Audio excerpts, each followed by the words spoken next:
തെസ്സലോനീക്യർക്കിടയിൽ ഉണ്ടായിരുന്നതുപോലെ കർത്താവിന്റെ സന്ദേശം അതിവേഗം പ്രചരിക്കുന്നതിനും ബഹുമാനിക്കപ്പെടുന്നതിനും വേണ്ടിയുള്ള പ്രാർത്ഥനകൾ അഭ്യർത്ഥിച്ചുകൊണ്ടാണ് പൗലോസ് ആരംഭിക്കുന്നത്.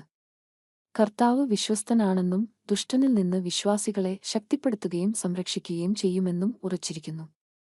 തെസ്സലോനീക്യരുടെ അനുസരണത്തിൽ അദ്ദേഹം ആത്മവിശ്വാസം പ്രകടിപ്പിക്കുകയും അവരുടെ ഹൃദയങ്ങളെ ദൈവസ്നേഹത്തിലേക്കും ക്രിസ്തുവിന്റെ സ്ഥിരോത്സാഹത്തിലേക്കും നയിക്കാൻ കർത്താവിനോട് പ്രാർത്ഥിക്കുകയും ചെയ്യുന്നു. ജോലി ചെയ്യാൻ വിസമ്മതിക്കുന്നവരെ ഒഴിവാക്കാൻ വിശ്വാസികളോട് ഉപദേശിച്ചുകൊണ്ട് പൗലോസ് അലസതയെ പ്രഭയാദിപ്പിക്കുന്നു. നിങ്ങളിൽ ചിലർ ഒട്ടും വേല ചെയ്യാതെ പരകാര്യം നെയാക്കി ക്രമം കെട്ടു നടക്കുന്നു എന്ന് കേൾക്കുന്നു. ഒരു ഭാരമാകാതിരിക്കാൻ കഠിനാധ്വാനം ചെയ്യുന്ന തന്റെ സ്വന്തം മാതൃകയെക്കുറിച്ച് അവൻ അവരെ ഓർമ്മിപ്പിക്കുന്നു. ജോലി ചെയ്യാൻ മനസ്സില്ലാത്തവർ ഭക്ഷണം കഴിക്കരുതെന്ന് അവൻ കൽപ്പിക്കുന്നു.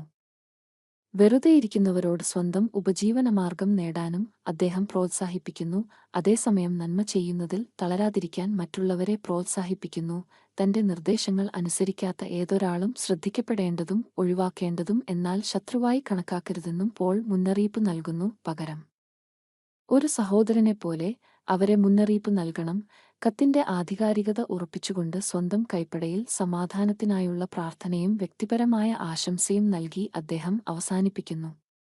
നമ്മുടെ കർത്താവായ യേശുക്രിസ്തുവിന്റെ കൃപ നിങ്ങളെല്ലാവരോടും കൂടെ ഉണ്ടായിരിക്കട്ടെ എന്ന അനുഗ്രഹത്തോടെയാണ് അധ്യായം അവസാനിക്കുന്നത്.